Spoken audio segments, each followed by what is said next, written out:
구원의 은혜, 예수를 믿고 난 다음에 우리가 얻게 되는 이 구원의 은혜를 지속해 나가는 방법에 관해서 말씀을 나누었습니다. 오늘은 우리 신앙의 본체, 뿌리이자 근본인 교회에 대해서 말씀을 드리고자 합니다. 제가 대학을 다닐 때 아주 친하게 지내는 선배가 있었습니다. 그 선배가 제가 신학을 한다고 하니까 제게 한 가지 충고를 한다고 말을 했습니다. 그 충고가 뭐냐면 좋은 교인을 만나도록 기도를 많이 하라는 것입니다.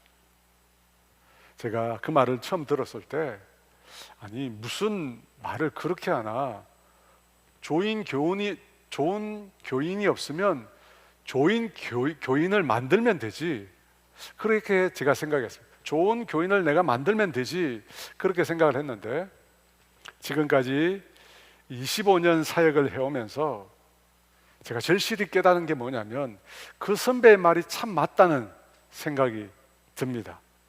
좋은 교인을 만난다는 거, 여러분 목회자에게서는 정말 중요하고도 필요한 복이라고 저는 지금 생각합니다.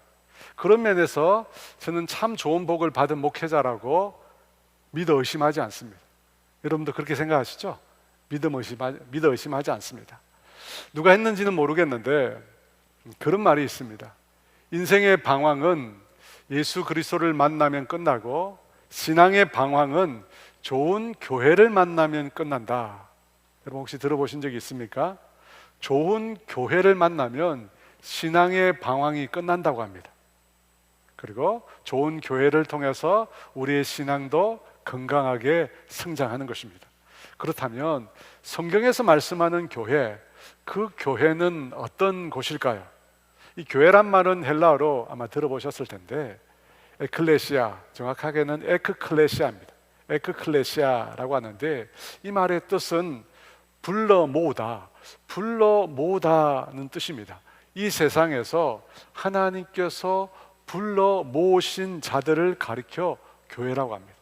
이 교회는 그러니까 건물이나 조직이 아니라 부르심을 받아 모인 사람들의 모임, 공동체를 가리키는 표현입니다. 성경에서 이 교회라고 하는 용어를 제일 먼저 사용하신 분은 예수님이십니다. 예수님께서 마태복음 16장 18절에 이렇게 말씀하셨습니다. 우리 같이 읽어볼까요?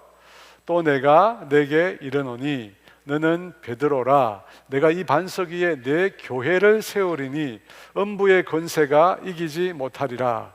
여러분 이 말씀은 어떤 배경에서 나왔을까요? 예수님 당시 로마 황제의 도시라고 불렸던 가이사랴 빌립보라는 곳에 갔을 때 예수님께서 제자들에게 한 가지 질문을 했습니다. 사람들이 인자 곧 예수님을 누구라고 말하느냐, 누구라고 하느냐 질문을 했습니다. 그 질문에 제자들이 들어는 세례 요한, 들어는 엘리야, 들어는 예레미야나 선지자 중에 하나라고 합니다 라고 대답을 했습니다. 그 대답을 들으시고 예수님이 이번에는 제자들에게 그러면 너희는 나를 누구라 하느냐 그렇게 물으십니다.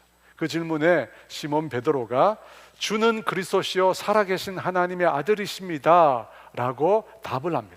그 고백을 듣고 난 다음에, 예수님을 향한 그 고백을 듣고 난 다음에 예수님께서 하신 말씀이 바로 너는 베드로라, 내가 이 반석 위에 내 교회를 세우리니 음부의 권세가 이기지 못하리라, 이 말씀을 하신 것입니다. 그런데 예수님의 이 말씀이 오늘날 가톨릭 교회와 개신교회를 나누는 말씀이 됩니다. 가톨릭 교회는 베드로라고 하는 이름의 뜻이 반석입니다. 베드로라고 하는 이름의 뜻이 반석입니다. 그래서 주님께서 이 반석 위에 내 교회를 세우겠다는 말씀을 베드로 위에 주님의 교회를 세우겠다는 말씀으로 받아들였습니다. 그래서 이 구절을 근거로 베드로 사도를 선계한 자가 교황이니까 교황이 교회의 절대적인 권리를 갖는다고 하는 교리를 만든 것입니다. 하지만 개신교회는 그것을 그렇게 받아들이지 않았습니다. 대신에 이 반석은 베드로가 예수님을 향한 신앙 고백, 예수님을 향한 신앙 고백을 반석으로 개신교회는 해석을 했습니다. 그렇게 말하는 근거가 있습니다. 세 가지 근거가 있는데요. 첫 번째는 문법적인 이유 때문입니다. 이 베드로라고 하는 말은 헬라어로 페트로스입니다. 이것은 남성형 고유명사입니다. 남성형. 베드로가 남자니까요. 하지만 이 반석에서의 이 반석이라고 하는 말은 페트라, 여성형 명사입니다. 페트라, 여성형 명사예요. 그래서 베드로를 이 반석으로 이해하는 것은 남자와 여자 성이 다르잖아요. 문법적으로 맞지 않다는 것입니다. 그리고 두 번째는 문맥적인 이유가 있습니다. 마태복음 16장 16절에서 베드로는 예수님을 향하여 주는 그리스도시요 살아계신 하나님의 아들이라고 하는 놀라운 신앙의 고백을 합니다. 그런데 곧 이어서 베드로는 예수님으로부터 사탄이라는 말을 듣습니다. 사탄이라는 말을 들어요. 예수님께서 고난을 받으시고 십자가에 못 박히시겠다 예언하시자 베드로는 그 일이 예수님에게서 절대 일어나서는 안 된다고 예수님을 붙잡고 항변합니다. 그러자 예수님께서 베드로를 가르쳐 사탄아 내 뒤로 물러가라. 너가 하나님의 일을 생각하지 않고 사람의 일을 생각한다고 베드로를 야단치셨습니다. 여러분, 베드로는 예수님에 대한 놀라운 신앙 고백을 드렸던 그 즉시로 사탄이라는 말을 예수님께로부터 들은 자입니다. 그야말로 베드로는 극과 극을 달렸다고 할 수 있습니다. 그래서 그와 같은 연약하고 흠이 많은 한 인간 위에 하나님의 거룩한 교회, 하나님의 영광스러운 교회가 세워진다는 그 자체가 논리적으로 맞지 않다는 것입니다. 그래서 개신교 교회는 본문의 이 반석을 베드로가 아니라 베드로가 드렸던 놀라운 신앙의 고백을 가리킨다고 받아들인 것입니다. 그리고 그 베드로가 드린 그 놀라운 신앙의 고백이 성경 전체에 나오는 교회라고 하는 단어와 그 의미가 와닿습니다. 교회라고 하는 말의 의미와 베드로가 드린 신앙의 고백이 일치한다는 것입니다. 그것을 확인할 수 있는 말씀이 고린도전서 1장 2절 말씀입니다. 그 말씀 우리가 같이 읽습니다. 고린도에 있는 하나님의 교회 곧 그리스도 예수 안에서 거룩하여지고 성도라 부르심을 받은 자들과 또 각처에서 우리의 주 곧 우리와 그들과 우리의 주 되신 예수 그리스도의 이름을 부르는 모든 자들에게, 여러분 이 말씀에 보면 교회를 무엇이라고 정의하고 있습니까? 그리스도 예수 안에서 거룩하여지고 성도라 부르심을 받은 자들이나 아니면 각처에서 우리의 주 곧 그들과 우리의 주 되신 예수 그리스도의 이름을 부르는 자들이라고 합니다. 예수 그리스도의 이름을 부르는 자들, 곧 예수님을 주라고 부르는 자들, 그들을 가르쳐 뭐라고 사도 바울이 말합니까? 교회라는 것입니다. 교회라는 것입니다. 여러분 이 말은 베드로가 한 신앙의 고백과 정확히 일치합니다. 교회는 예수님을 구주로 고백하는 신앙을 가진 사람들입니다. 그 사람들의 공동체를 무엇이라고요? 교회라고 말하는 것입니다. 그렇다면 예수님은 교회를 왜 예수 믿는 사람들의 공동체로 만들었을까요? 여러분, 우리가 구원을 얻는다는 것은 각 개인에게 달린 문제입니다. 각 개인이 예수님을 인격적으로 구주로 모시는 것 여부에 따라서 우리의 구원의 여부가 결정됩니다. 구원의 여부가 결정돼요. 내가 구원 받느냐 안 받느냐 각 개인이 예수님을 구주로 모시는 여부에 달려 있습니다.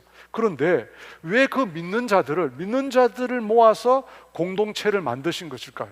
구원은 각 개인이 받는데 그 이유는 바로 음부의 권세 때문입니다. 마태복음 16장 18절 하반절 말씀 우리 다시 한번 볼까요? 내가 이 반석 위에 내 교회를 세우리니 음부의 권세가 이기지 못하리라. 음부의 권세는 죽은 자들의 권세, 죽음의 권세를 뜻하는 말입니다. 여러분, 죄라고 하는 것, 이 죄라고 하는 것이 왜 인간에게 두려움을 주고 인간에게 무서움을 가져다 줍니까? 그 죄로 인하여 그 죄의 결과로 죽음이라고 하는 것이 오기 때문입니다. 죄의 결과는 죽음입니다. 여러분, 죽음이라고 하는 것은 더 이상 하나님의 은총과 사랑을 경험할 수 없는 상태를 가리킵니다. 여러분, 죽음이 뭐냐?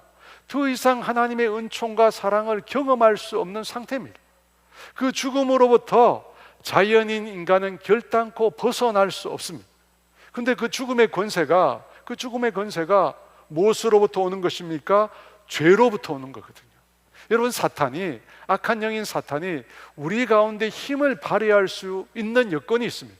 언제입니까? 우리가 죄를 지었을 때. 예수 믿는 우리도 죄를 지었을 때 하나님과 우리의 교제가 끊어집니다.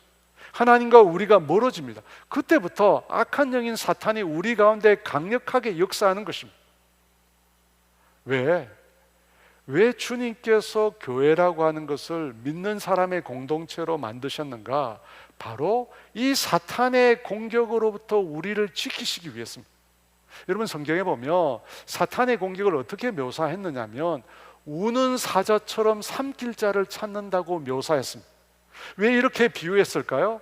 사자와 같은 맹수가 먹잇감을 공격할 때의 모습과 사탄의 공격 모습이 유사하기 때문입니다. 여러분, 맹수들이 그 먹잇감을 공격할 때 어떻게 공격합니까? 맹수들이 자신들이 아무리 강력한 힘을 가지고 있어도 무리들이 함께 모여 있는 그 상태에서 그 무리들의 정면으로 공격하지 않습니다. 여러분, 동물의 왕국 보셨어요? 정면으로 공격하지 않아요. 그럼 어떻게 공격합니까? 무리에서 떨어져 있는 몇몇 먹잇감에게 돌진합니다. 여러분, 그렇죠? 왜 예수님께서 자신을 믿는 성도들을 개개인이 아니라 공동체로 모아서 교회를 만들었는가? 바로 이 원수 마귀의 공격으로부터 우리를 지키시기 위해서입니다. 여러분, 홀로 떨어져 있는 성도는 마귀의 공격을 받기가 너무나 쉽습니다. 그가 이전에 아무리 훌륭한 신앙생활을 했더라도 혼자 떨어져 있는 순간부터 그 영혼은 마귀의 먹잇감이 된다는 것입니다. 이스라엘 백성이 출애굽한 이후에 광야를 행진하는데 그때 아말렉 족속이 이스라엘 백성을 공격합니다. 어떻게 공격했을까요? 신명기 25장 17, 18절 말씀입니다. 같이 있습니다. 너희는 애굽에서 나오는 길에 아말렉이 내게 행한 일을 기억하라. 곧 그들이 너를 길에서 만나 내가 피곤할 때 내 뒤에 떨어진 약한 자들을 쳤고 하나님을 두려워하지 아니하였느니라. 여기 아말렉은 성경에서 사탄의 세력을 상징합니다. 그들이 이스라엘 가운데 누구를 노리고 공격했습니까? 내가 피곤하여 내가 뒤처져 있을 때 그 약한 자들을 쳤다고 합니다. 여러분, 아말렉이 노렸던 사람들은 피곤하여 뒤처져 있는 약한 자들을 노렸던 것입니다. 여러분, 마찬가지입니다. 지금도 악한 영은 공동체에서 떨어져 나간 약한 자들을 노리고 있습니다. 지난 코로나 때 많은 성도들이 교회를 떠났습니다. 저희 교회 성도들 중에도 코로나로 인해서 떠난 성도들이 몇몇 있습니다. 그분들 중에 제가 늘 생각하며 기도하는 부부가 있는데요. 제가 왜 이분들을 위해서 늘 기도하느냐면 이분들을 신방하러 갔을 때 그분들이 무슨 얘기를 했느냐면 늘 귀신이 보인다는 거예요. 늘 귀신이 밤에 보여서 밤에 잠을 자지 못한다는 것입니다. 해가 떨어지고 날이 어두워지고 밤이 되면 자기 눈에 귀신이 와서 소파에 앉아있대. 그래서 잠을 자지 못하게 만든다는 것입니다. 그날 함께 신방을 간 우리 권사님들과 함께 정말 열심히 대적 기도를 했습니다. 악한 영이 이 가정에서 떠나다. 이 가정에 어떤 이유로 들어왔는지 모르겠지만 이 가정 가운데 들어온 악한 영은 예수 이름으로 떠나가라고 정말 열심히 오랫동안 정말 부르짖어 기도했습니다. 그리고 그 다음 주일 그분들이 교회 오셨는데 그 얼굴이 여러분 제가 지금도 기억하는데 여러분 이 세상에서는 볼 수 없는 너무나 밝고 편한 얼굴이었어요. 그야말로 천사의 모습이었어요. 왜 그러냐면 귀신이 사라졌대. 그날 목사님이 신방하고 우리 근사님들과 함께 기도했던 그날 10수년 동안 밤마다 찾아왔던 그 귀신이 떠났대요. 그래서 너무나 편안하게 한 주간 잠을 잤다는 것입니다. 그래서 마음에 평안이 있으니까, 기쁨이 있으니까 그렇게 밝은 얼굴로 교회를 나오신 거죠. 그랬던 그분들이 코로나 때 교회가 바이러스를 퍼뜨린다, 그런 언론 보도를 많이 접하고 더 이상 교회를 믿지 못하겠다고 교회를 떠나셨습니다. 제가 연락도 취하고 계속 문자도 드리고 연락을 안 받아요. 거절해. 너무 안타까워. 그래서 지금도 늘 기도하고 있습니다. 여러분, 왜 주님께서 신앙을 고백함으로 예수를 믿음으로 구원을 얻은 우리 각 사람을 공동체로 모이게 하셨는가? 여러분, 공동체가 없으면 악한 자에게 쉽게 노출된다는 것입니다. 마귀의 먹잇감이 된다는 것입니다. 그래서 여러분, 우리가 우리의 신앙을 지키기 위해서 반드시 공동체를 이루어야 합니다. 그냥 교회 나오는 정도가 아니라 믿음의 사람들과 교제하고 함께 기도하고 함께 예배드리고 그런 아름다운 공동체를 만들어 가야 한다. 사랑하는 여러분, 하나님께서 아담에게 선악을 알게 하는 나무의 실과를 먹지 말라고 했습니다. 여러분, 이 명령을 우리가 금지 명령으로만 받아들이면 안 됩니다. 사실 이 명령은 하나님의 최고 피조물, 하나님의 형상을 따라 만든 인간, 그 인간의 자유를 제한하기 위한 것이 아닙니다. 여러분, 이 명령은 인간을 보호하고 지키려는 의도에서 나온 하나님의 명령입니다. 한마디로 하나님의 말씀은 하나님의 사랑의 울타리라는 것입니다. 예를 들어 여러분, 내 이웃의 것을 탐하지 말라고 주님이 말씀하셨습니다. 여러분, 만약 우리가 이 말씀을 어기고 내 이웃의 것을 탐하기 시작하면 어떻게 될까요? 이웃 간의 관계가 파괴가 될 것입니다. 그리고 서로가 서로를 해치는 그런 상태에 이르게 될 것입니다. 그래서 여러분, 하나님의 말씀은 사실 우리 인간을 지키는 사랑의 울타리인 것입니다. 여러분, 마찬가지로 하나님이 세우신 교회도 우리의 신앙을 지켜주는 하나님의 울타리인 것입니다.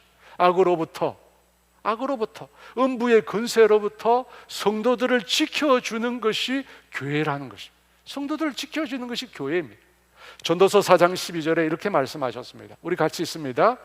한 사람이면 패하겠거니와 두 사람이면 맞설 수 있나니 세 겹줄은 쉽게 끊어지지 아니하느라. 혼자서는 원수에게 피할 수 있다는 것입니다. 여러분, 혼자서는 피할 수 있습니다. 뒤처진 자, 홀로 된 자, 연약한 자는 마귀가 바로 노리는 대상입니다. 하지만 두 사람이면 맞설 수 있고 세 겹줄은 쉽게 끊어지지 않는다는 것입니다. 끊어지지 않는다. 그래서 여러분, 공동체를 이루어야 돼요. 공동체를 이루어야 돼요.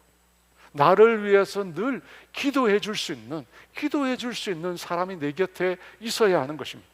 사랑하는 여러분, 성도의 삶은 철로 역정입니다. 철로 역정이에요. 천국으로 나아가는 길인데 그 길목에는 수없이 많은 위험이 도사리고 있습니다. 악한 원수 대적 마귀가 수없이 많이 우리를 노리고 있습니다. 여러분, 그들로부터 성도들을 보호하고 지키기 위해서 주님께서 바로 교회 공동체를 만드신 것입니다. 그렇다면 여러분, 두 번째로 그 교회 공동체는 어떤 모습이 되어야 할까요? 주님이 원하시는 교회 공동체는 어떤 모습일까요? 지난 시간 구원의 은혜를 지속시키는 방법 중 두 번째는 신앙을 위한 삶의 규칙을 만들라는 것입니다. 내 신앙을 위해서 삶의 규칙을 만들라는 것입니다. 그 규칙이라는 말이 트렐레스라고 하는 단어에서 나온 것입니다. 이 트렐레스가 뭐냐? 능쿨이 위로 자라서 풍성하게 열매를 맺도록 하는 격자 구조물이라고 했습니다. 여러분, 이것이 규칙입니다. 그래서 규칙을 매일 반복해서 행하면 어떻게 됩니까? 자라게 되고 풍성한 열매를 맺게 된다는 것입니다. 여러분, 그와 같이 우리 신앙에도 규칙이 필요합니다. 매일 우리가 반복해야 될 신앙의 규칙이 있습니다. 무엇입니까? 하나님의 말씀을 듣고 읽고 묵상해야 합니다. 그리고 믿음의 사람들과 사랑의 교제를 나누어야 합니다. 그리고 오로지 기도에 힘쓰는 것입니다. 오로지 기도에 힘쓰는. 여러분, 그것을 통해서 우리가 받은 이 구원의 은혜를 계속해서 지속시켜 나갈 수 있는 것입니다. 여러분, 그 중에 사랑의 교제가 있습니다. 여러분, 이 교제는 영적인 교제만을 뜻하는 것이 아닙니다. 물질적인 마음의 교제도 포함됩니다. 여러분, 이 교제가 바로 이 사랑의 교제가 바로 교회의 시그니처입니다. 교회의 시그니처, 교회만의 특징, 교회가 교회되게 하는 요소 중에 가장 어떤, 여러분, 단연코 사랑이라는 것입니다. 사랑입니다. 예전 교회에서 이 사역훈련으로 함께했던 권사님들, 집사님들이 있습니다. 그분들이 가끔 이렇게 모임을 합니다. 그 모임을 한 자리에 저를 초대를 하는데, 그 모임이 지난 6월에 있었습니다. 제가 그 모임에 참여했는데, 그 모임 중에 한 권사님이 자녀 때문에 급하게 역세권으로 이사를 했다는 것입니다. 그래서 자신이 살던 집을 세를 놓았는데 몇 달이 지나도 계약이 안 된다는 것입니다. 그래서 시세보다 가격을 더 낮추어서 내어놓았는데 심지어 그 집을 보러 오는 사람도 없다는 것입니다. 주변에서는 집이 없어서 다들 난리라고 하는데 자기 집을 찾는 사람이 아무도 없대요. 그런데 이사를 하면서 대출을 많이 받았는데 그 이자를 내야 하는데 집이 안 나가니까 그 이자로 인하여 부담이 크다는 것입니다. 그 얘기를 듣고 제가 남의 속도 모르고, 권사님, 집이 비어 있으니까 새 임차인이 들어올 때까지 권사님 집을 선교사 숙소로 좀 사용하면 안 되겠냐고 제가 물었습니다. 당시 아는 선교사님이 숙소를 찾고 있었거든요. 제가 생각해 보니까, 아니, 집이 안 나가서 걱정하고 있잖아요. 자기 집을 보러 온 사람이 아무도 없다고 그러는데 저는 그런 걱정에 전혀 공감하지 않고 딴소리를 한 거예요. 혹시 선교사님을 왜 그 집을 쓸 수 없느냐고. 근데 그 권사님이 흔쾌히 사용을 허락해 주셨어요. 그러면서 청소까지 깨끗하게 해서 사용하라는 것입니다. 그 집을 지금까지 2 선교사님 가정이 사용을 했습니다. 그리고 지금은 3번째 선교사님 가정이 사용하고 있습니다. 이 선교사님 숙소로 그 집을 내어놓고 선교사님들이 그 집을 잘 사용하고 있는데, 한 번은 그 권사님의 남편이 한마디 말을 한 겁니다. 그 권사님 남편도 저를 잘 아시는 분이에요. 뭐라고 했느냐면, 이자도 많이 나가는데 강 목사님은 선교사 숙소로 쓸 것만 생각하고 기도는 안 하시는 모양이다. 집이 안 나가니까. 아니, 선교사 숙소로 쓸 것만 생각하고 목사님이 기도도 안 하시는가 봐. 그 얘기를 했다는 겁니다. 보통 이 권사님이 남편에게 아주 고분고분 하시는 분인데 그 말에 역정을 냈대요. 무슨 소리냐고. 자신은 선교사님이 그 집에 와서 쉬시는 게 너무 좋다는 겁니다. 만약 집이 안 나가면 선교사님을 위하여 올해뿐만 아니라 내년까지 쓰고 싶다고, 선교사 숙소로 자신의 집을 사용할 수 있어서 너무 영광스럽다고 남편에게 말을 했대요. 여러분, 석 달이 지났어요. 석 달이 지난 그 집은 지금 어떻게 되었을까요? 그 집에 너무나 들어오고 싶어 했던 같은 교회 성도님이 그 집을 계약했다고 합니다. 여러분도 경험해 보셨겠지만 이사라고 하는 게 쉽습니까? 여러분, 이사가 정말 어려워요. 돌이켜 생각해 보니까 하나님께서 이사 오실 분의 날짜를 정확하게 맞추어서 그 남은 기간을 선교사 숙소로 사용하게 하신 것 같습니다. 저는 이 일을 통해서 저뿐만 아니라 그 권사님, 그 집, 그리고 그 집을 이용했던 선교사님 가정들 모두가 하나님의 은혜를 경험했습니다. 여러분, 그 숙소를 쓰신 선교사님들이 너무 마음에 들어했어요. 왜냐하면 아파트인데 아주 넓고 깨끗했거든요. 그리고 게다가 이 권사님이 먹을 것을 늘 갖다 놓으셨어요. 그래서 선교사님들이 그 숙소를 쓰고 난 다음에 너무 고마워들 하셨어요. 또 주인 권사님은 잠시였지만 자신이 집이 선교사님들을 위한 안식처로 사용될 수 있어서 너무 감사했다고 합니다. 또 가장 적절한 때 믿음의 세입자를 만나게 하신 것도 너무 감사했다고 합니다. 그리고 여러분, 저도 얼마나 감사했는지 모릅니다. 숙소가 없는 선교사님들에게 무료로 아주 좋고 사랑이 넘치는 그런 안식처를 사용할 수 있도록 연결해 주어서 저도 또 얼마나 감사해 했는지 모릅니다. 사랑하는 여러분, 이런 게 사랑의 교제입니다. 이런 게 믿음 안에서 우리가 나누는 사랑의 교제입니다. 제가 그 얘기를 하니까 어느 분이 자기도 빈집이 있는데 선교사님들이 사용할 수 있으면 좋겠다는 겁니다. 내년 1월까지 쓸 수 있대요. 내년 1월까지. 이 새 집에 풀로 세팅이 다 되어 있대요. 몸만 오면 된다며. 제가 이 설교를 하니까 일부 예배를 마치고 어느 분이 자기도 있대요. 또 자기도 선교사님을 위해서 사용할 수 있대요. 사랑하는 여러분, 사랑은 교회의 시그니처입니다. 교회만의 특징, 교회를 교회되게 만드는 것, 여러분 사랑이라고 하는 요소입니다. 요한복음 13장 35절은 우리에게 이렇게 말씀합니다. 우리 같이 읽습니다. 너희가 서로 사랑하면 이로써 모든 사람이 너희가 내 제자인 줄 알리라. 너희가 서로 사랑하면. 여러분, 교회는 사랑의 교제가 있어야 합니다. 교회라고 하는 공동체를 통해서 사람들이 안식을 얻어야 합니다. 교회라는 공동체를 통해서 사람들이 위로를 얻고 신앙적으로 자랄 수 있어야 합니다. 사랑의 교제, 사랑의 공동체, 여러분 우리에게 꼭 필요하고 그 안에서만 우리가 사실은 신앙적으로 자랄 수 있습니다. 여러분, 신앙의 성숙, 신앙의 성장, 우리가 말을 많이 하는데 무엇이 우리의 신앙을 자라게 하고 무엇이 우리의 신앙을 성숙하게 만드는 것일까요? 성경을 많이 읽는 거, 백독하는 거, 그리고 열심히 기도하는 거. 여러분, 저는 이런 행위가 우리의 신앙의 성숙, 성장에 아주 큰 도움이 된다고 믿습니다. 신앙을 위한 삶의 규칙 반드시 필요합니다. 그런데 신앙의 성숙, 성장에는 사랑이라고 한 요소가 필요합니다. 사랑을 통해서 사실 우리의 신앙이 많이 성장합니다. 그 말씀이 오늘 본문이 에베소서 4장 15절에 나옵니다. 우리 다 같이 읽습니다. 오직 사랑 안에서 참된 것을 하여 범사에 그에게까지 자랄지라. 그는 머리니 곧 그리스도라. 여러분, 무엇에서 우리가 자란다고 합니까? 무엇에서 우리가 머리이신 그리스도에게까지 자란다고 합니까? 여러분, N이라고 하는 말, 이 헬라어로 N이라고 하는 말은 두 가지 뜻이 있습니다. 무엇을 위해서 혹은 말미암아라고 하는 뜻이 있습니다.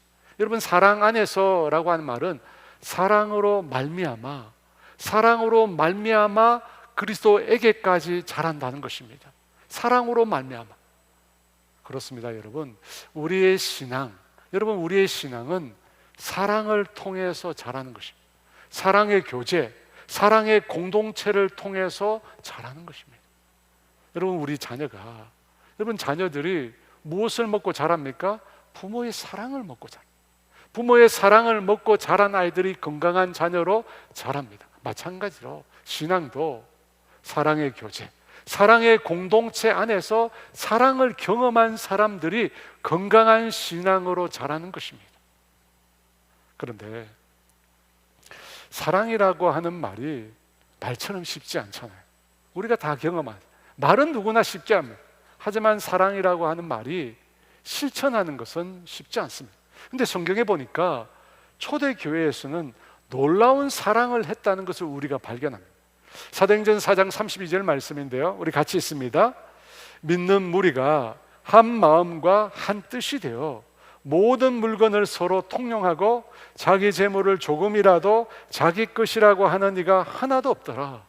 여러분, 초대교회는 영적인 교제만 나누는 것이 아니라 물질의 교제, 마음의 교제도 나누었습니다. 한 마음 한 뜻이 되어서 그 누구도 자기의 재물을 자기 것이라고 하지 않고 필요한 사람들, 부족한 사람들에게 나누어 주었다고 합니다. 사랑이 이루어졌다는 것입니다. 놀라운 하나님의 사랑이 초대 예루살렘 교회 가운데 이루어졌다는 것입니다. 여러분, 어떻게 그런 일들이 일어났을까요? 초대 예루살렘 교회 성도들이 특별한 사람이었기 때문입니까? 저는 그렇게 생각하지 않습니다. 사도행전 4장에 보면 베드로와 요한이 나면서부터 걷지 못하는 사람을 고쳐준 일에서부터 시작해서 하나님 나라의 복음을 전하게 됩니다. 근데 그 일 때문에 이 두 사람이 감옥에 갇혀 하룻밤을 보내게 됩니다. 그리고 그 다음날 사내들인 공회에 불려가서 예수의 이름으로 말하지도 전하지도 가르치지도 말라는 아주 강한 협박을 받습니다. 그리고 풀려나는데, 풀려난 이후에 이 제자들이 성도들이 함께 모여있는 곳에 가게 됩니다. 그리고 제자들과 성도들 모두 함께 하나님 앞에 간절한 기도를 올리게 됩니다. 그리고 그 기도가 마치자마자 하나님께서 당신의 영으로 성도들과 제자들 가운데 임재하십니다. 그야말로 그들이 성령의 충만함을 경험하게 됩니다. 여러분, 성령의 충만함을 경험한 제자들과 성도들이 어떤 반응을 일으키게 되었을까요? 그들이 담대히 나가서 하나님의 나라의 복음을 전파하게 됩니다. 성령 충만받고 밖에 나가서 예수 믿지 않는 사람들에게 강력하게 예수의 복음을 전하게 되었다는 것입니다. 그런데 그뿐만 아니라 한 가지 일이 더 일어나게 되는데, 그 일이 바로 믿는 무리들이 한 마음 한 뜻이 되어서 모든 물건을 서로 통역하고 자기 재물을 조금 더 자기 것이라고 하는 이가 하나도 없었다는 것입니다. 여러분, 초대 예루살렘 교회 성도들 사이에 놀라운 하나님의 사랑, 아가페의 사랑, 이타적인 사랑이 일어났다는 것입니다. 성령 충만했을 때 그 사랑이 이루어졌다는 것입니다. 여러분, 충만이라고 하는 말은 무엇인가 가득 찬 상태입니다. 무엇인가 가득 찬 상태. 성령 충만이라잖아요. 성령님은 어떤 분이시기에 성령님으로 가득 찼을 때 그들에게서 사랑이 나오게 된 것일까요? 성령님이 맺는 열매를 보면 성령님이 어떤 분이신지 알 수 있습니다. 성경에 보니까 성령의 열매를 이렇게 말합니다. 사랑과 희락과. 여러분, 성령의 열매를 말할 때 첫 번째가 무엇입니까? 사랑입니다. 사랑입니다. 그 사랑에 성령님으로 충만해지니까 초대 예루살렘 교회 성도들 가운데 놀라운 사랑이 생겨난 것입니다. 놀라운 사랑이 생겨나서 그 누구도 자기 재물을 자기 것이라 말하지 않고 어려운 사람, 힘든 사람, 부족한 사람에게 자신의 것을 나눌 수 있었던 것입니다. 그러니까 여러분, 초대 예루살렘 교회가 특별한 교회였기 때문이 아닙니다. 그들이 성령이 충만했기 때문입니다. 성령님으로 충만할 때, 사랑의 영이신 성령님으로 그들이 충만해질 때 그들에게서 그들에게서 하나님의 사랑이 흘러나온 것입니다. 그러므로 여러분, 교회는 성령 충만해요. 이 교회에 속한 모든 성도들은 성령 충만해요. 여러분, 성령 충만할 때 하나님이 주님이 진정 원하시는 사랑의 공동체가 될 수 있는 것입니다. 그러므로 여러분, 늘 기도할 때 성령 충만을 구하십시오. 주님의 몸된 교회가 성령 충만한 교회가 되도록, 하나님의 영이 늘 충만한 교회가 되도록 구하십시오. 여러분, 그렇게 우리가 간구할 때 우리는 비로소 사랑의 공동체가 될 수 있다는 것입니다. 마지막, 오늘 세 번째, 교회다운 교회가 되기 위해서 우리가 무엇을 어떻게 해야 하는가? 에베소서 4장 11절 12절 말씀은 이렇게 말씀합니다. 우리 같이 한번 읽어볼까요? 그가 어떤 사람은 사도로, 어떤 사람은 선지자로, 어떤 사람은 복음 전하는 자로, 어떤 사람은 목사와 교사로 삼으셨으니 이는 성도를 온전하게 하여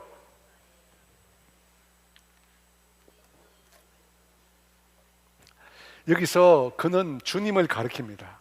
주님께서 당신의 몸인 교회를 세우기 위해서 직분이라고 하는 것을 주셨다고 말씀하고 있습니다.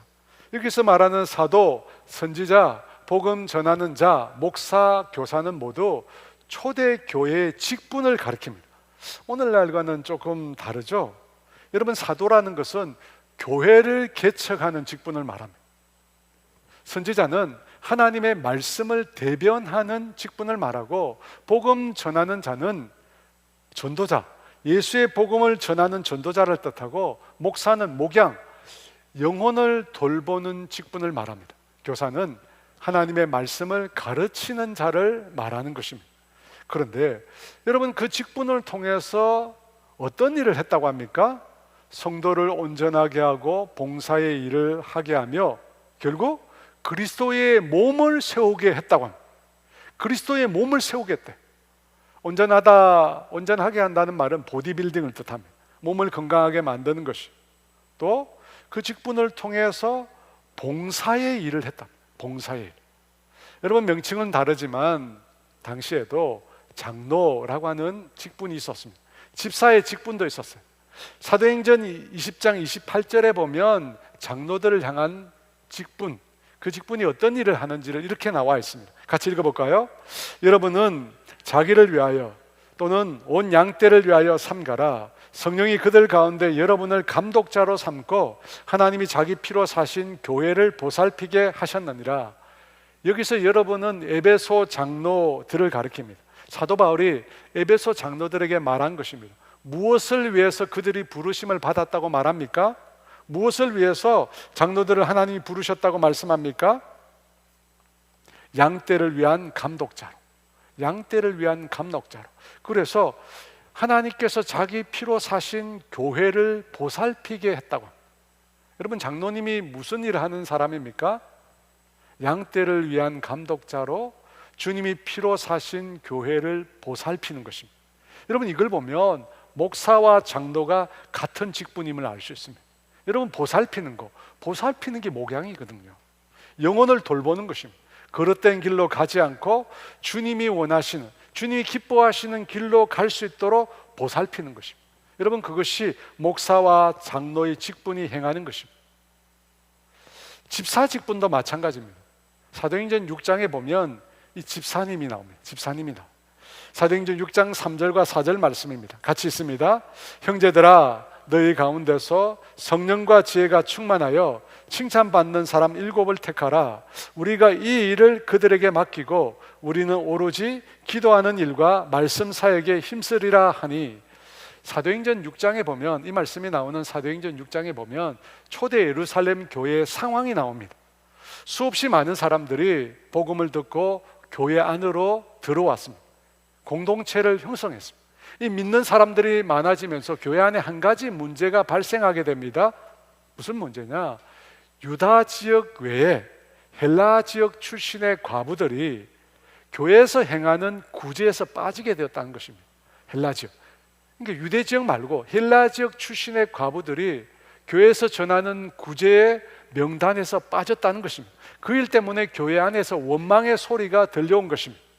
그때 12명의 사도들은 자신들이 그 일까지 감당할 수 없다는 것을 인정하고 7명의 집사를 세웁니다. 7명의 집사를 세워서 그 구제하는 일을 그들에게 맡기고 자신들은 기도하고 말씀 전하는 사역에 힘쓰겠다고 합니다. 근데 여러분, 여기 보면 기도하고 말씀 전하는 사역, 이 사역이라고 하는 단어의 원어가 뭐냐면 디아코니아라고 합니다.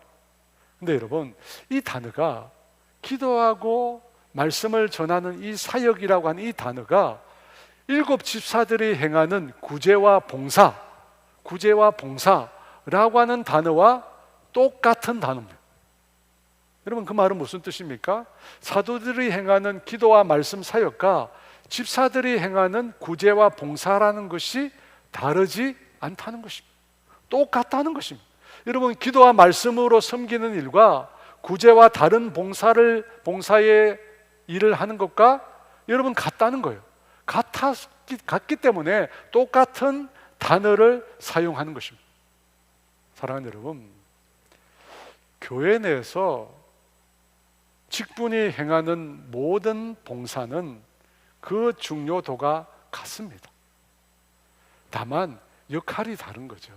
말씀으로 섬기는 사람이 있고, 기도로 섬기는 사람이 있고, 물질로 섬기는 사람이 있고, 예배 봉사로 섬기는 사람이 있고, 구제로 섬기는 사람이 있습니다. 그 역할이 다를 뿐이지 똑같은 섬김이기에 신약 성경에서 똑같은 단어를 사용하고 있습니다. 한국 교회가 겪고 있는 병폐 중에 하나가 뭐냐면 성직자, 저와 같은 성직자만 특별한 사역이라고 주장하기 때문입니다. 여러분, 그렇지 않습니다. 여러분, 가톨릭 교회에서는 성인이나 성직자나 일반 성도들이 다릅니다. 달라요. 직분이 달라요. 하지만 우리 개신교회에서는 성직자와 일반 성도들이 동일합니다. 동일해요. 여러분, 교회에서 우리가 가지고 있는 직분이라고 하는 것은 계급이 아닙니다. 서열이 아니에요. 계급이 아니에요. 서열이 아닙니다. 제가 이 군대 생활할 때 제일 열받은 게 그거예요. 하루는 주일날 이 군대 교회에 갔습니다. 요즘은 뭐 편하게 교회를 가지만 저 당시만 해도 주일날 교회 간다는 게 쉽지 않았습니다. 눈치를 봐야 되고 겨우겨우 허락을 받아서 교회를 갔습니다. 근데 교회 가면 거기에 계급이 있었습니다. 계급이 있었어요. 이 교회 가면 이 후임병들은 대부분 예배 시간에 좁니다. 여러분, 얼마나 피곤하겠어요. 그런데 교회에 오니까 그동안 눌려 있었던 그 긴장감이 풀어지니까 안 자려고 해도 졸음이 와요. 그래서 예배 시간에 졸게 됩니다. 근데 그 교회로 후임병들을 인솔한 군종이 당시 상병이었어요. 예배를 마치고 나왔는데 막 야단을 치는 거예요. 예배 시간에 다 잤다고 야단을 치는 거예요. 예배 시간에 잤으니까 야단 맞을 만 하죠. 그런데 그 다음 말이 뭐냐면 부대에 내려가서 보자는 거예요. 부대에 내려가서 보자요. 그때 제가 욱했습니다. 제가 성격 유형 검사를 하면 INFJ거든요. 근데 그 INFJ의 어떤 특징이 있느냐면 착하나 기가 세다 이렇게 나와요. 착하나 기가 세다. 부대에 내려가서 보자는 말에 제가 욱해가지고 교회에 와서 무슨 계급이 있느냐고. 제가 이등병이었거든요. 교회에 와서 무슨 계급이 있느냐고. 힘들면 잘 수도 있지. 제가 그 말을 했어요. 상병한테. 그러니까 그 상병이 저한테 가만 안 두겠다. 아니, 신학교 다닌다는 군종이 가만 안 두겠다고 저한테 위협을 하는 거예요. 근데 가만두더라고요. 어떻게 하겠어요? 여러분, 목사가 행하는 사역만 거룩하고 성도들이 섬기는 봉사는 저급한 것이 결코 아닙니다. 여러분, 절대 그렇게 생각하지 마십시오. 신약 성경은 우리가 섬기는 모든 사역을 가리켜서 동일한 단어를 쓰고 있습니다. 디아코니아. 여러분, 이 디아코니아에서 오늘날 집사를 말하는 디아코노스가 나왔어요. 영어로 집사가 디컨이잖아요. 그 말이 나왔어요. 그 뜻이 뭐냐면 식탁이나 다른 천한 일에 시중드는 집사 혹은 종을 뜻합니다. 그러니까 여러분, 집사란 말은 종으로 섬긴다는 뜻입니다. 여러분, 사역이라고 하는 말은 종으로 섬긴다는 것입니다. 목사는 말씀의 종으로 영혼을 섬기는 것입니다. 성도들은 각기 다양한 봉사로, 구제로, 물질로, 재능으로 성도들을 섬기는 것입니다. 여러분, 다 같은 섬김. 여러분, 그 섬김을 통해서 어떻게 된다고요? 교회가 세워져요. 여러분이 하고 있는 그 섬김을 통해서 교회가 세워지는 것입니다. 그런데 여러분, 과연 우리가 가지고 있는 지혜와 능력으로 그 일을 감당할 수 있을까요? 여러분, 오늘 성경이 말하는 초대교회 직분이 뭐냐면 교회를 개척하는 것입니다. 하나님의 말씀을 대변하는 선지자 직분이고, 그리고 복음을 전하는 전도자 직분이고, 영혼을 돌보는 목사 직분입니다. 그리고 말씀을 가르치는 교사의 직분. 여러분, 이 직분들이 있습니다. 여러분, 이 직분들을 과연 우리가 우리 힘으로 감당할 수 있을까요? 여러분, 어떻게 생각하십니까? 성경이 말하는 대로 우리가 받은 직분을 과연 우리의 힘으로 제대로 섬길 수 있을까요? 여러분, 아닙니다. 우리가 주님의 몸된 교회를 세워가는 이 귀한 직분을 우리가 감당하기 위해서는 주님의 도우심 필요합니다. 여러분, 한 영혼을 말씀으로 양육하고 키우는 일도 여러분이 힘으로 할 수 있습니까? 여러분 지식으로 가능하던가요? 여러분 불가능합니다. 주님의 도우심을 입어야 돼요. 더 정확하게 말씀하면 나를 통해서 하나님이 일하셔야 돼요. 나라고 하는 존재를 통해서 하나님이 역사하셔야 우리에게 맡겨준 그 직분을 감당할 수 있다는 것입니다. 그래서 에베소서 4장 16절은 이렇게 말씀합니다. 우리 같이 읽어볼까요? 그에게서 온몸이 각 마디를 통하여 도움을 받음으로 연결되고 결합되어 각 지체의 분량대로 역사하여 그 몸을 자라게 하며 사랑 안에서 스스로 세우느니라. 주님의 몸인 교회 공동체를 자라게 하고 세우는 것은 그에게서 도움을 받아야 가능한 것입니다. 그에게서. 여러분, 그가 누굽니까? 교회의 머리 되신 예수님입니다. 여러분, 그에게서, 그 예수님을 우리가 붙잡아야 한다는 거예요. 그 예수님으로부터 도움을 받아야 한다는 것입니다. 도움을 받아야 돼요. 여러분, 이 세상에는 영적인 공동체가 두 곳이 있습니다. 가정과 교회입니다. 이 가정과 교회라고 하는 영적인 공동체는 주님으로부터, 하나님으로부터 공급함을 받아야 그 공동체를 건강하게 세워갈 수 있습니다. 여러분, 이것이 영적인 공동체의 특징입니다. 제가 이 후배 목회자들을 만나면 늘 하는 말이 빨리 담임 목회를 하라고 합니다. 빨리 담임 목회를, 크든 작든 교회를 맡든지 아니면 개척을 하든지 빨리 가서 단독 목회를 하라고 합니다. 여러분, 왜 제가 그런 말을 할까요? 여러분, 개척교회가 아무나 할 수 있는 일입니까? 개척교회 여러분 아무나 할 수 있는 일일까요? 근데 제가 빨리 하라고 합니다. 왜 그럴까요? 그 일은 감당 불가한 일이기 때문에. 여러분, 역설적입니다. 사람이 혼자 할 수 있는 일이 아닙니다. 절대 불가능합니다. 근데 왜 하라고 합니까? 왜 하라고 제가 말합니까? 할 수 없게. 내 힘으로 할 수 없게 어떻게 합니까? 주님을 의지하게 된다. 내 힘으로 할 수 없기 때문에, 내 능력으로, 내 지혜로, 내 경험으로 할 수 없기 때문에 어떻게 한다는 겁니까? 주님을 의지한다는 겁니다. 주님을 의지할 수밖에 없다는 겁니다. 여러분, 교회를 개척해 사람이 아무도 없어요. 여러분, 어떻게 해요? 매일 새벽마다, 시간마다 그 예배당 앞에 나와서 엎드려 기도하는 거예요. 주님을 의지할 수밖에 없다는 겁니다. 주님을 의지할 수밖에 없어요.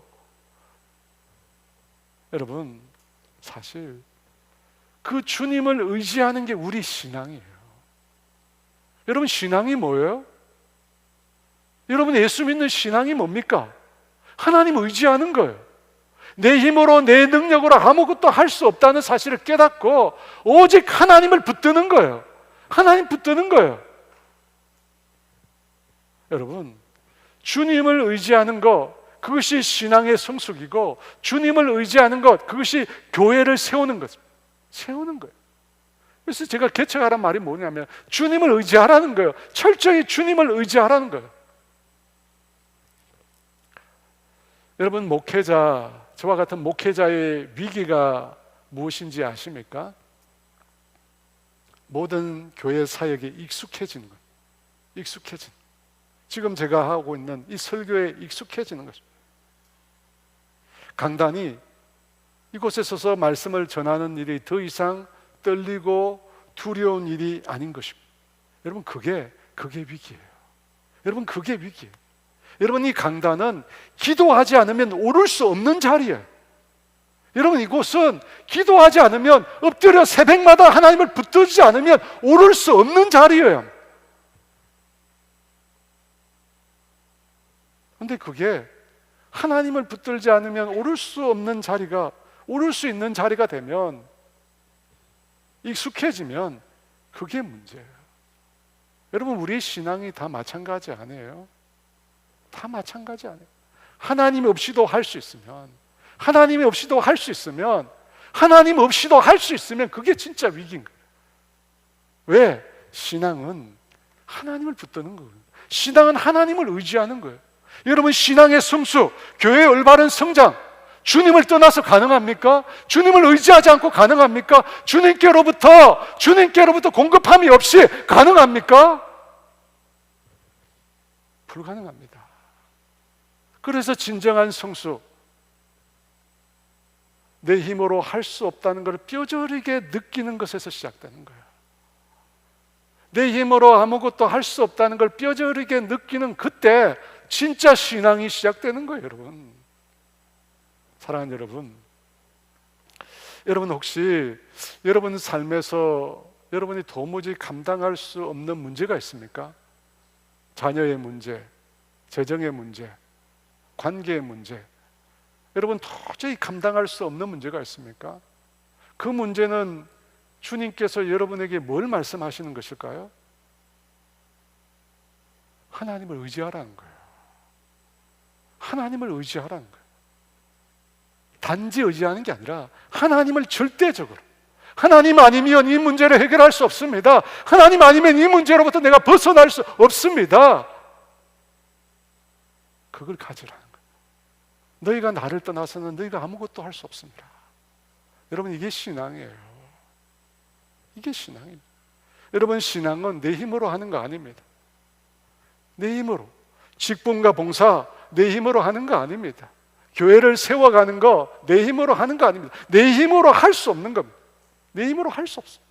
여러분, 사랑도 내 힘이 아니잖아요. 여러분, 우리가 할 수 있는 사랑이 얼마나 되겠습니까? 성령님이 임하셔야 돼요. 하나님의 영이 임하셔야 돼요. 하나님의 사랑의 영이 임하셔야 우리가 비로소 사랑할 수 있습니다. 마찬가지로 여러분, 하나님을 의지해야 돼요. 하나님을 의지해야 돼요. 그래서 내 신앙도 자랄 수 있고, 하나님을 의지해야 교회도 건강하게 자랄 수 있는 것입니다. 에베소서 4장 16절 말씀 다시 한번 읽어볼까요?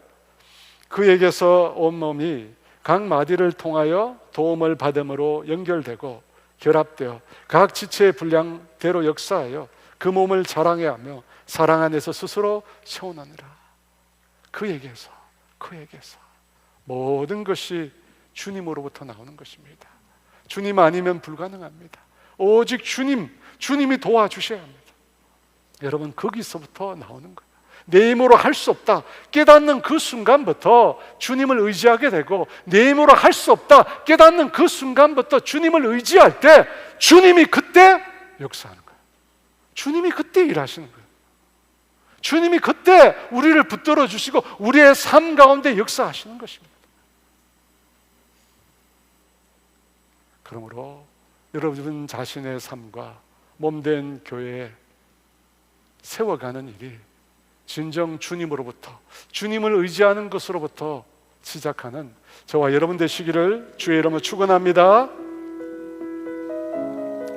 우리가 주님 바라보기를 원하는데요, 시선이라고 하는 찬양이 있습니다.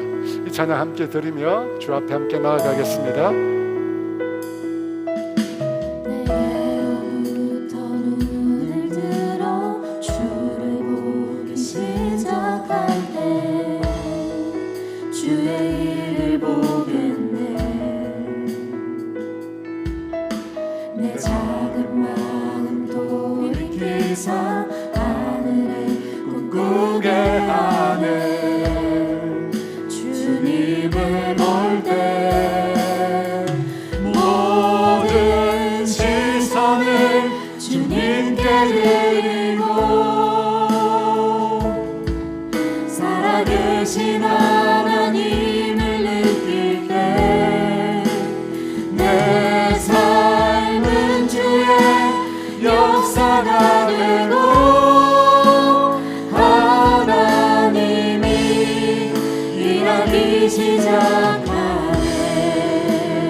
성령이 나를 변화시켜 모든 두려움 사라질 때 주의 일을 보겠네.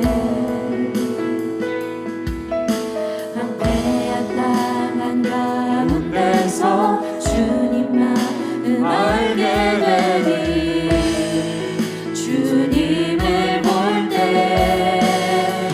모든 시선을 주님께 드리고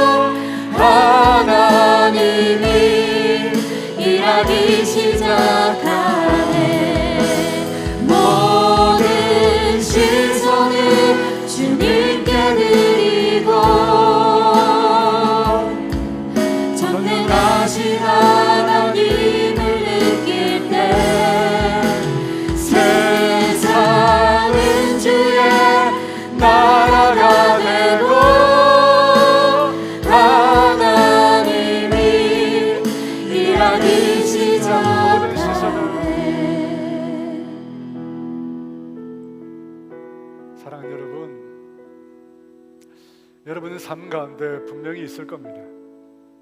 이것은 내 힘으로, 내 지혜로, 내 능력으로 해결할 수 없는 일인데 분명히 있어요. 왜? 하나님이 그걸 주시거든. 하나님 그걸 주세요. 하나님이 그것을 우리에게 주세요. 왜? 하나님 의지하라고, 하나님 찾으라고, 하나님께 엎드리라고, 하나님께 붙들어라. 분명히 주세요.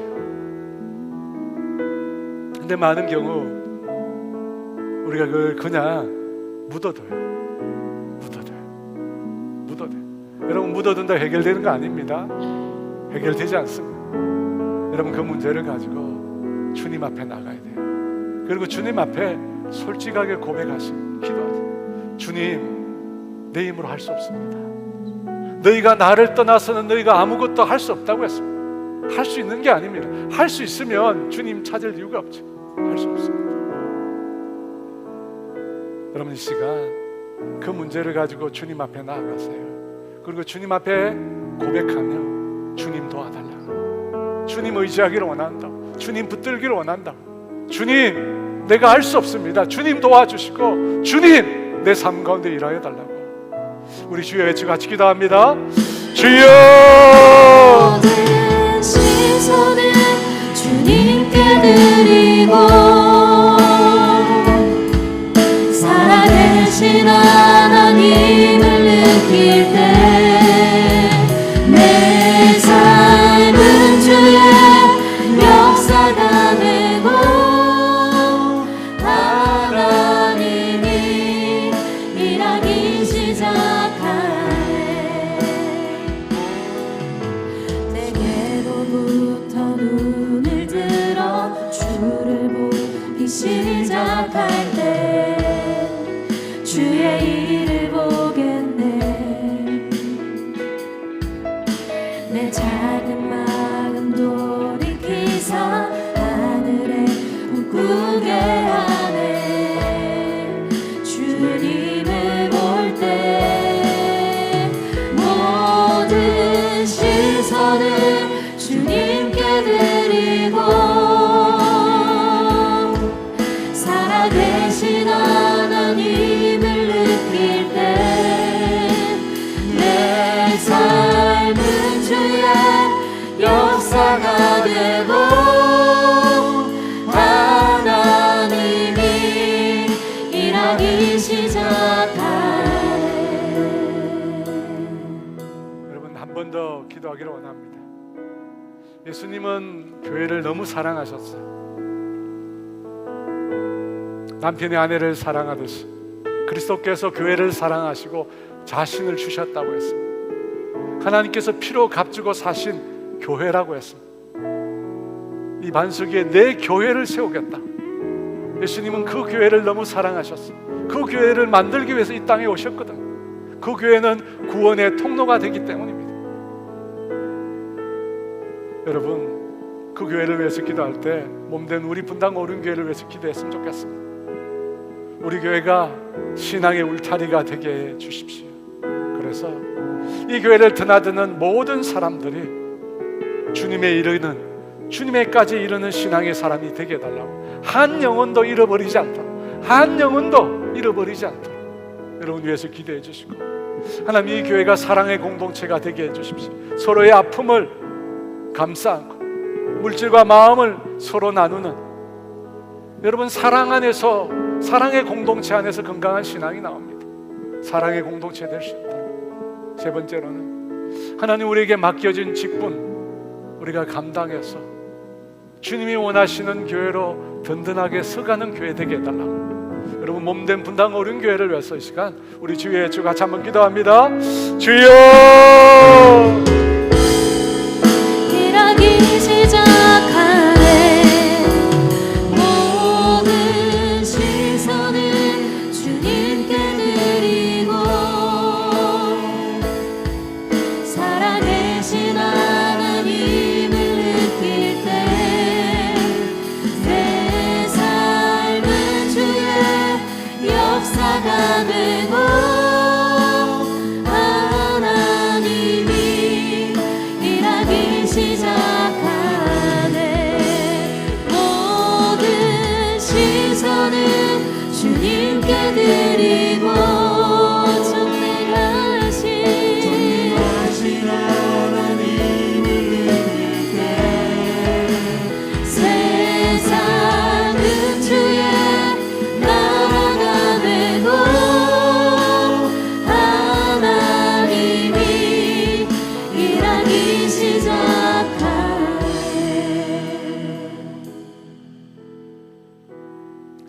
사랑의 주님, 이 시간 우리 가운데 찾아와 주시옵소서.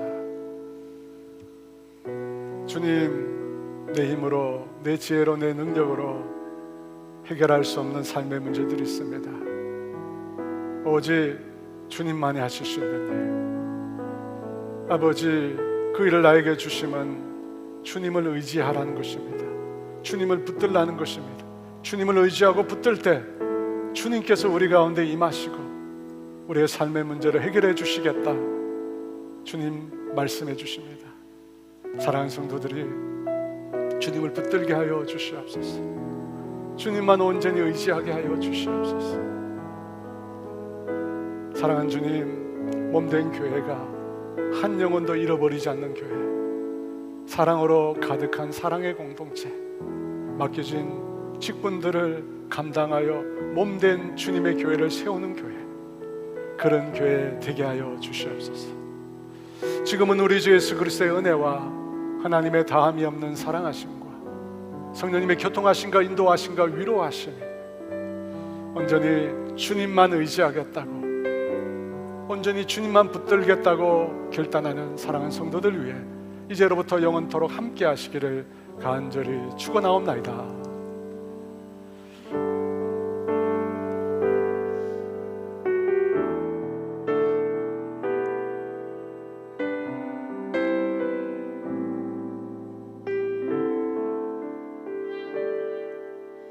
영원한 사귐에 날 초대하시네. 주님을 누리며 사는 곳, 날 지으신 대로, 날 부르신 대로 주님과 함께 걷는 삶, 이것이 영원한 삶, 이것이 영원한 삶, 참 하나님과 그 아들 아는 삶,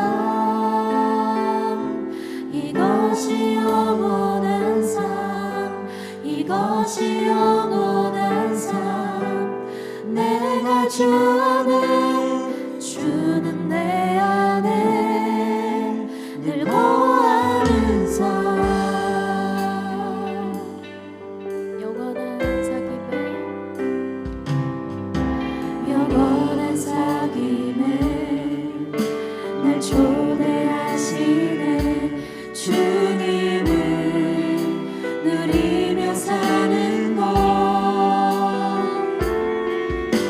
날 지으신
거하는 삶. 우리를 이루어가시는 그 성령 하나님 안에서 승리하는 한 주 되시기를 축복합니다.